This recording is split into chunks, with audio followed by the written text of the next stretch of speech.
비사벌, 비자벌, 비화, 이 단어의 공통점을 아시나요?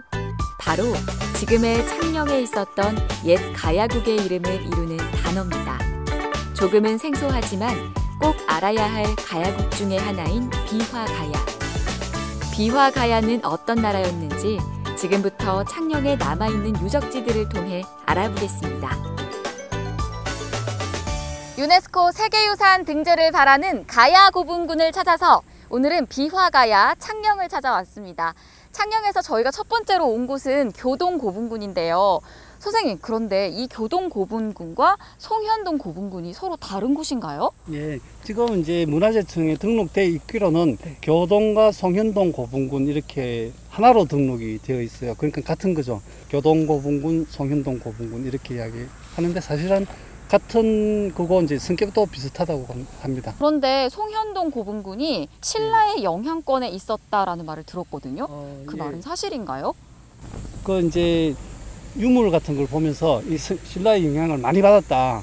그래서 신라의 사실상 지배 아래에 있지 않았느냐 이런 이야기를 하는데 사실상 전체적으로 보면은 좀 그렇지만은 구체적으로 세부를 따져보면 그렇지 않다고 그럽니다. 독자성, 지역성 이런 것들이 강하게 나타난다고 그러네요. 그럼 그런 유물들이 어떤 게 있을까요? 창녕식 토기, 그 다음에 이제 허리띠, 금으로 만든 금동 허리띠, 그 다음에 이제 장식용 말띠 들이개, 말을 꾸미는 거 이런 것들이 있는데 그런 것들이 이제 큰 틀에서는 그 비슷하지만은 하나하나 이제 말하자면은 토기 같은 경우에는 뚜껑의 모양 뭐 이런 것들 그런 것들이 이제 구체적으로 조금 다르다고 그럽니다. 그리고 또 이게 이 왕성하게 이렇게 성장 발전하는 시기의 무덤에 들어가 있어요. 이런 것들이 장식 이런 유물들이 그러니까 말하자면 이렇게 왕성하게 성장 발전하는 시기에 남은 것을 그대로 갖다가 묻었다기보다도 이제 뭐랄까 자기네 자체 제작해서 묻었을 가능성이 높다. 이런 것도 같이 이야기를 하고 있습니다. 그러면 신라의 고분군과 가야의 고분군이 마냥 같았을 것 같진 않은데 어떻게 달랐나요? 가야의 고분은 우리가 또 보는 것처럼 이런 언덕에 또는 이제 야트막한 산의 꼭대기에 이렇게 있는데 신라의 왕릉 이런 것들은 보면은 어떤 평지에 있는 경우도 꽤 많죠. 그런 외형상으로는 그런 정도 차이라고 하면 되겠네요.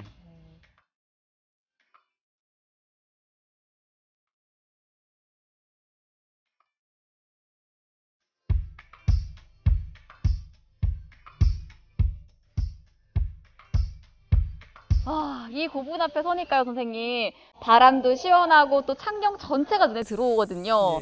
근데 모양이 독특한 게 표주박을 이렇게 엎어 놓은 것 같아요.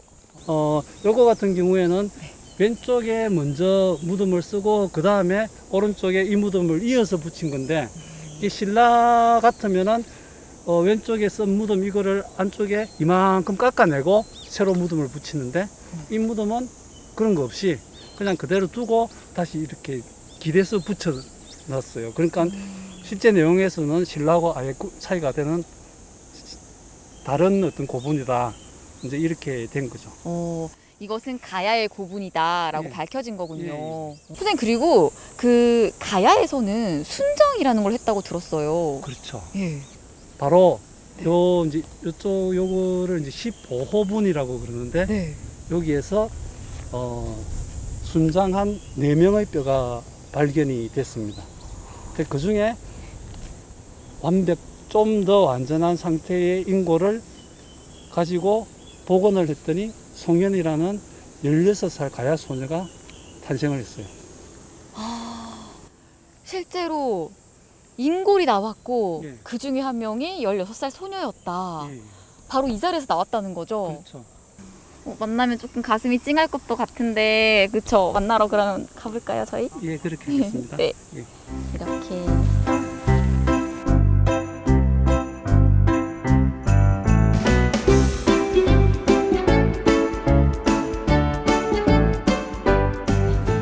창녕 박물관으로 와 봤는데요. 창녕 창녕의 옛 이름은 선생님, 제가 알기에 비화가야가 있고요. 예. 또 많은 이름들이 있다고 하더라고요. 예. 어떤 게 있어요?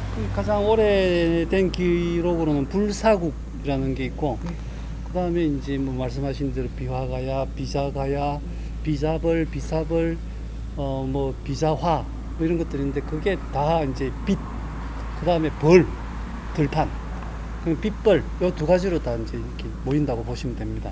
아, 빛과 벌로 모여지는 이름들이 예. 있군요. 그 역사도 참 다양할 것 같은데 그럼 박물관 안으로 들어가서 만나볼까요? 그 시기에 해당하는 가야가 다 여기 모여 있습니다. 아, 다 여기 모여 있다고요? 예. 그럼 한번 가보시죠.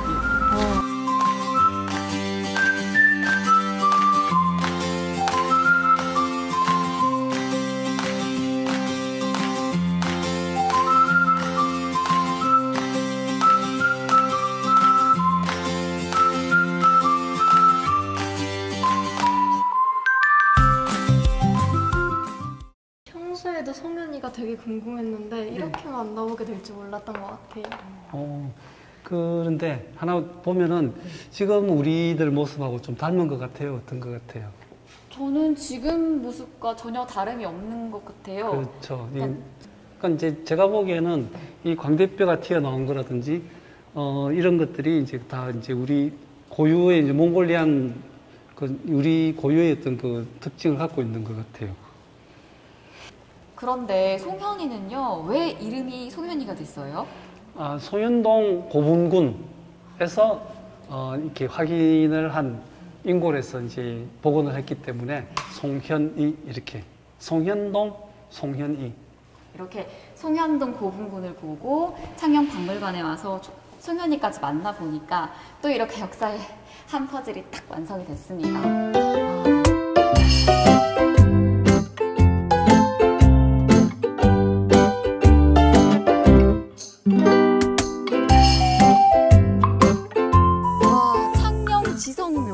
선생님, 이 고인돌은요. 네. 그동안 제가 봐온 고인돌과는 크기부터가 확연히 다른데요. 네, 그렇죠. 네. 예, 뭐 대충 봤을 때 가로, 세로, 높이 이렇게 했을 때 한 30세제곱미터 무게로 따지면 100톤을 훨씬 넘는 어떤 그런 무게가 되겠죠.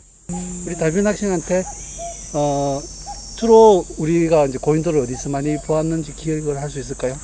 저는 평지나 자그마한 언덕에서 봤던 것 같은데 이런 곳에 있는 건 또 처음 보는 것 그렇죠. 같습니다. 여기가 야트막하긴 하지만 요 일대 요렇게 이제에서 보자면 가장 높은 자리거든요. 그리고 우리가 여기 한 200m, 300m 되는 거리를 올라왔어요. 네. 올라오면서 이 종이 몇 장 들고 왔는데도 막 힘들었어요. 네. 그러니까 이게 원래 여기에 있지 않았다면은 이 언덕을 그 수많은 사람들이 밀고 당기고 하면서 올라왔던 거겠죠. 그럼 이제 이게 요 자리에 있지 않았다는 거는 잘 알 수 있는 게 뭐냐면 우리가 이 바닥을 보면 알 수 있듯이 네. 이쪽 동네는 이 지질이 이런 하강함이 아니고 이런 퇴적암, 네. 예, 구도 이렇게 무른 퇴적암이에요. 그러니까 요 일대는 다 요런 거니까 이거는 진짜 저 멀리 어디에서 이렇게 끌고 밀고 하면서 여기까지 가지고 온 거죠. 그러면 이 고인돌에 묻힌 사람은 가야 사람이었을까요?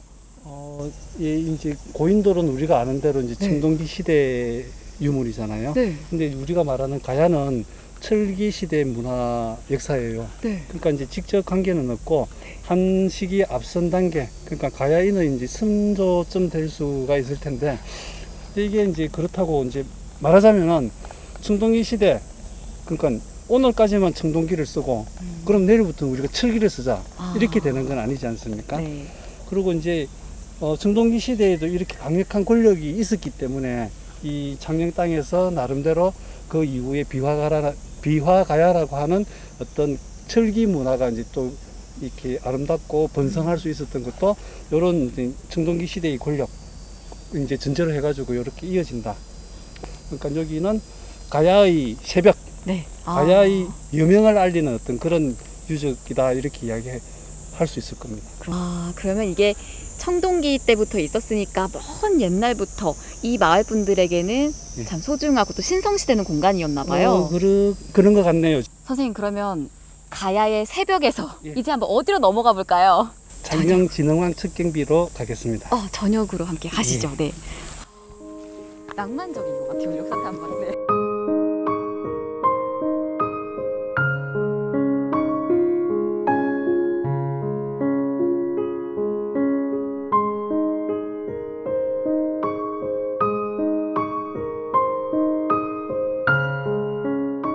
이번에는 신라 진흥왕 척경비 앞으로 왔는데요. 선생님, 여기는 가야 땅이잖아요? 그렇죠. 근데 왜 신라 진흥왕 척경비가 있는 건가요? 척경비라는 게 이제 개척한다 할 때 척, 네. 영역, 경계할 때 경, 이렇게 해가지고 영역, 그러니까 국경을 개척했다 이런 정도 뜻인데요. 신라가 가야의 영역을 이제 이렇게 차지했다 이런 정도 뜻으로 보면 되겠죠. 그러니까 이제 창녕지성묘가 가야의 시작을 알리는 새벽 여명의 모습이었다면은 이 창녕 진흥왕 척경비는 가야의 종말을 마지막을 보여주는 어떤 항혼의 모습을 하고 있다고 보시면 될 것 같습니다. 아, 그러니까 신라 진흥왕이 이 땅을 개척하고 그럼 그때 비화가야가 막을 내리게 되는 건가요? 예, 그렇게 되는데 그때 당시의 정황을 조금 이야기를 하자면은 554년도에 관산성 전투에서 백제를 완전히 제압하면서 한강 유역을 독차지한 다음에 그 다음에 이제 이렇게 그 낙동강 유역으로 이제 눈길을 돌리기 시작하죠. 그래서 이제 그 이듬해인 555년에 창녕에다가 하주라는 그 단위를 설치를 하고 561년도에 이 진흥왕 척경비를 세운 거죠. 그러니까 그 대충 기록이 남아있지 않으니까 정확하게는 모르지만은 555년 전후한 시기에 이제 비화가야가 멸망을 하고 그 이후에 이제 이 척경비를 세우게 된다 이렇게 되는데 이 척경비를 세움으로써 낙동강 서쪽에 있는 다른 가야 세력들로 이제 신라가 그 나아가 진군하겠다는 말하자면 진격을 울리는 나팔 소리 역할을 한 게 이 그 561년에 진흥왕 척경비가 될 것 같아요. 선생님, 그럼 이 척경비에는 과연 무슨 내용이 담겨 있는 걸까요? 진흥왕이 남겨뒀던 금속물의 형식을 봤을 때 앞부분에는 본인의 행차 기록하고 그 다음에 뒤에 보이는 거는 사람 이름은 이제 그 본인의 행차를 수행한 사람들의 이름 이렇게 되는데 그러니까 지금 같으면은 가야를 향한 국경에 와가지고 네. 육군, 해군, 공군에다가 해병대 사령관까지 불러가지고 여기서 군사 프레이드를 벌인 거죠. 그리고 이제 그런 정도로 이제 여기 내용이 적혀 있는데 사람 이름만 해도 40명 남짓 이렇게 된다고 합니다. 확실하게 내가 국경을 개척했다라는 쐐기를 박는 행위였다고 볼 수 있겠네요. 여기까지는 내 땅이고 예. 요 넘어 저쪽도 언젠가는 내 땅이다. 선생님, 그러면 가야는 언제 멸망을 하게 된 건가요? 532년도에 김해 가락국이 멸망한다. 여기 남아있고 그 다음에는 별 기록이 안 남아있는데 여러 가지로 봤을 때 창녕의 비화가야 같은 경우는 555년에 하주를 설치했다. 여기 그러니까 그 이전 어느 시기에 망했을 것이다. 그 다음에 대가야, 고령에 있는 대가야하고 그 하천의 다라국은 거의 그 운명 공동체라고 할 수 있을 만큼 가까운 사이니까 그거는 기록에 보면은 요거 세운 이듬해 562년도에 신라한테 공격을 당해가지고 일거에 기습을 당해가지고 망하는 걸로 그렇게 되어 있습니다. 오늘 이렇게 저희가 가야의 시작과 끝, 흥망성쇠를 모두 만나보고 있는 것 같습니다. 예. 유네스코 세계유산 등재를 바라는 가야 고분군을 찾아서 오늘은 창녕에서 함께했습니다. 학창시절에는 깊이 배우지 못했던 가야사를 좀 더 풍성하게 알아가는 시간인데요. 다음 시간에 더 알찬 가야사 이야기로 찾아오겠습니다. 여러분, 다음 시간에 만나요. 알면 알수록 더 궁금한 비화 가야의 역사. 뚜렷한 지역성이 반영된 독자적인 문화를 바탕으로 그 역사를 이어왔는데요. 빛과 들이라는 한자가 합쳐진 비화 가야의 이름처럼 앞으로 창녕을 중심으로 한 비화 가야의 역사가 세상의 빛을 보길 바라봅니다.